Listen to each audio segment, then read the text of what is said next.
Hello, magandang buhay mga ka-vloggers. Sa Juna Bukal YouTube channel po ito. Kung bago pa po kayo sa aking channel, touch all the bell para updated kayo kay YouTube sa ating mga bagong videos, and follow Ka-Harvey channel, Facebook Reels, and Facebook fan page, and Facebook group. So yun po. Ito po yung tinatawag nating official receipt nga na sinasabi ko. Then attachment po yung birth certificate ng isang claimant o apo.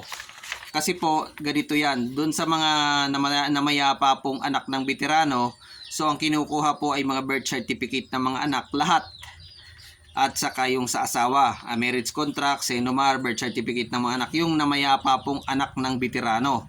Pero po yung mga buhay ay hindi na po kailangan yung sa mga anak. So ang kailangan lang po yung anak ng veterano.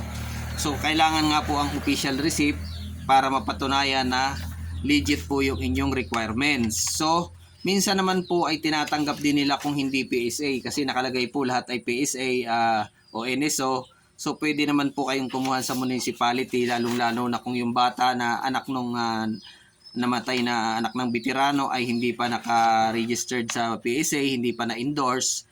So pwede naman po, basta kailangan po lang yung original resibo galing po sa LCR, ang Local Civil Registrar. So yun po, hanggang sa muli po sa Juna Bukal YouTube channel, touch all the bell para updated po kayo kay YouTube sa ating mga bagong videos.